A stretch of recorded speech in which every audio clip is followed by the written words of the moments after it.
नमस्कार दोस्तों, कैसे हैं आप। आशा करता हूं कि आप काफ़ी अच्छे होंगे।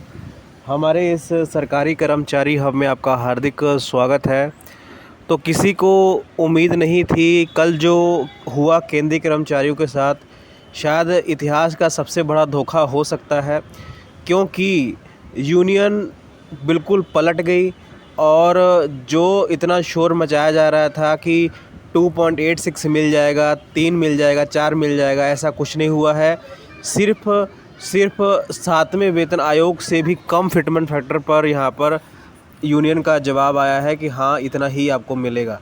साथ में मैं आपको वो इंटरव्यू भी मैं सुनाऊंगा जहाँ पर वो चीज़ कही गई है, और इसको सुनकर काफ़ी ज़्यादा केंद्रीय कर्मचारी निराश है।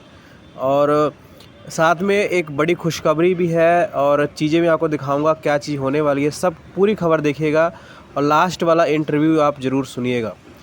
चलिए, अगर चैनल पे आप नए विज़िट किया आपने तो चैनल को सब्सक्राइब कर दें, साथ में आप घंटी का निशान दबा दें ताकि आने वाली वीडियो की नोटिफिकेशन आपको मिल सके, उसका फ़ायदा सबसे पहले आप ले पाएँ। तो चलिए, हम वीडियो को स्टार्ट करते हैं। पहले हम वीडियो को स्टार्ट करते हैं एक अच्छी खबर से, उसके बाद मैं आपको एक झटका देने वाला हूं जो यहां पर यूनियन ने दिया है। पहले आप देख पा रहे होंगे कल शाम को जो मिनिस्ट्री ऑफ रेलवे और लेवल ब्यूरो का यहाँ पर जो आपका सीपीआई इंडेक्स है उसको अनाउंस कर दिया गया, और एक ज़बरदस्त बढ़ोतरी यहाँ पर केंद्रीय कर्मचारी के सीपीआई इंडेक्स में हुई है। अपनी स्क्रीन पे आप देख पा रहे होंगे ग्राफ कहाँ पहुँच गया है। ठीक है, अगर मैं रेट के हिसाब से दिखाऊं, अपनी स्क्रीन पे आप देख पा रहे होंगे, ये देखिए पिछले महीने ये था 149.9, ये जो है 150 के पार चला गया है, 150 के पार चला गया है, और अभी एक महीने का डाटा आना तय है। लेकिन अगर हम इसको हम अपने सीपीआई इंडेक्स रेट में भरते हैं तो हमारा डीए जो हो रहा है 3 पॉइंट कुछ 3% यहाँ पर डीए 100% 1000% 3% की बढ़ोतरी होनी है। उसके बाद अभी एक महीने का और पड़ा है, 3 से ज़्यादा जाता है कि नहीं, लेकिन 3 तो कंफर्म यहाँ पर कर दिया गया है। तो बड़ी खुशखबरी है, 1 जुलाई से आपको महंगाई जो भत्ता मिलने वाला है 3% कन्फर्म हो चुका है। अगर ज़्यादा बढ़ता है तो 4 भी हो सकता है, लेकिन 3 को कन्फर्म यहाँ पर कर दिया गया। अपनी स्क्रीन पे आप देख पा रहे होंगे, और 3 महीने से देखा जा रहा है कि लगातार जो है अब आप अपनी स्क्रीन पे आप देख भी पा रहे होंगे, ये सारा जो ग्राफ है, मतलब ये जो रेड लाइन है और ये जो ब्लू लाइन है, ये दोनों इक्वल है, कभी बढ़ती है कभी घटती है, ज़्यादा कम नहीं हुई है। ठीक है, लगातार 3 महीनों से ये सेम रही है। तो बड़ा फ़ायदा केंद्रीय कर्मचारी को होगा यहाँ पर जुलाई के सैलरी के साथ। चलिए आगे बढ़ते हैं। आगे मैं आपको इंटरव्यू सुनाता हूँ जो यहाँ पर चीज़ें की गई हैं। तो जो बातें की जा रही थी कि आपको इतना फिटमेंट फैक्टर मिल जाएगा, उतना फिटमेंट मिल जाएगा, लेकिन ऐसा कुछ नहीं हुआ है। अपने आप इंटरव्यू सुनिए, उसके बाद हम बातें यहाँ पर आपके साथ करते हैं। जो एक स्टेटमेंट आया है एक रिपोर्ट में, जो मंजीत सिंह पटेल के हवाले से जो बात कही गई है कि साहब जो फिटमेंट फैक्टर है उसमें एक बड़ा कॉम्प्रोमाइज़ जो केंद्र सरकार के कर्मचारी हैं उनको देख, जो डिमांड्स हैं, जो ऊंची डिमांड्स रखी गई, और हम लोग भी इस बात को कई बार हम लोगों ने डिस्कस किया कि ये जिस तरह के आर्थिक हालात हैं, सरकार और जो 8वां वेतन आयोग है वो इस चीज़ को मद्देनज़र रख सकता है और यहाँ फिर फिटमेंट फैक्टर को कमतर रखा जा सकता है।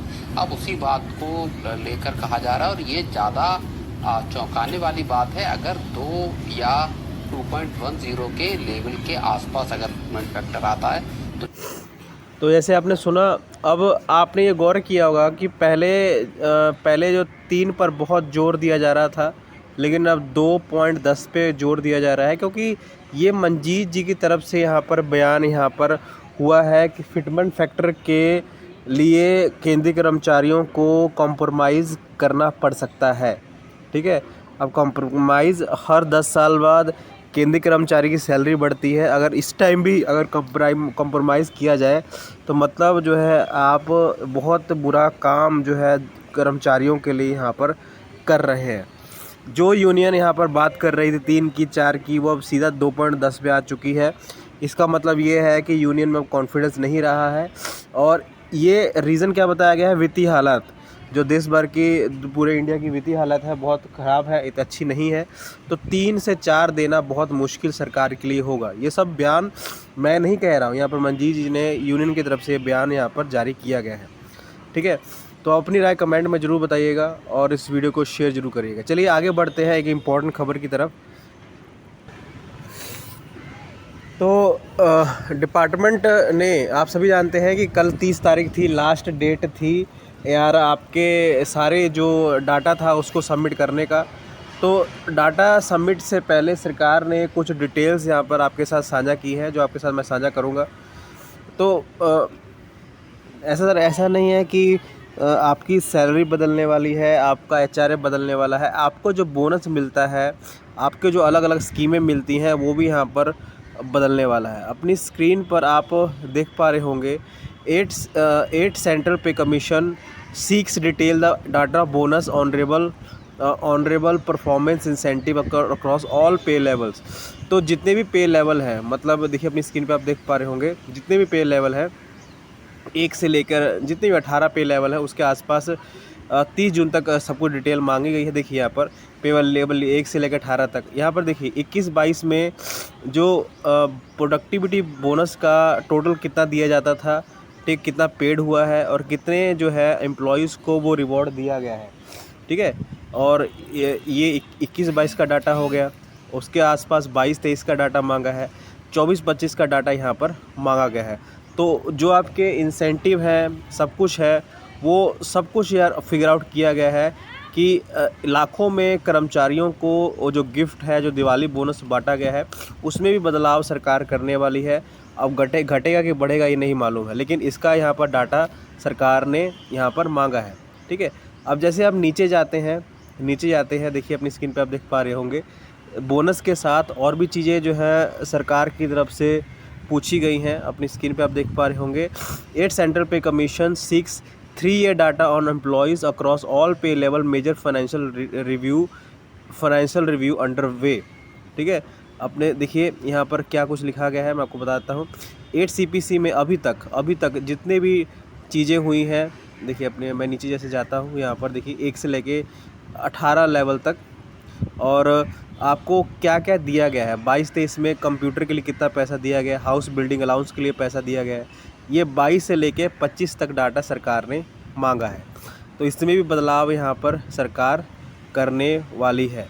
ठीक है, और एक और लास्ट में मैं आपको बताता हूँ, जैसे GPF डाटा मांगा है सरकार ने, जो प्रोविडेंट फंड से पैसा आपका कटता है, कि अभी तक जो है कितना पैसा जमा हुआ है केंद्रीय कर्मचारियों का और कितना पैसा अभी जमा होना बाकी है। ये भी डाटा जो है 25 से लेके अभी तक, देखिए अपनी स्क्रीन पर आप देख पा रहे होंगे number of GPF withdrawal claim during financial year 22-23।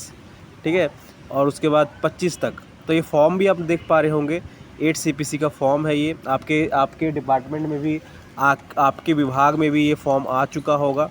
ठीक है, आया तो आप ज़रूर बताइएगा। तो सारी डिटेल मांगी जा चुकी है, सारी डिटेल सरकार के पास पहुंच चुकी है। अब सरकार ने इसके ऊपर बड़ा फ़ैसला लेना है, अब ये कहा जा रहा है। ठीक है, तो इसको आप ज़रूर डाउनलोड कर सकते हैं और मैं डिस्क्रिप्शन बॉक्स में इसे दे रहा हूँ, वहाँ से पूरा आप इसे पढ़ सकते हैं और इसे डाउनलोड कर सकते हैं। ठीक है, चलिए इस वीडियो को शेयर ज़रूर करिएगा और चैनल को ऐसी न्यूज़ के लिए सब्सक्राइब कर दें। धन्यवाद।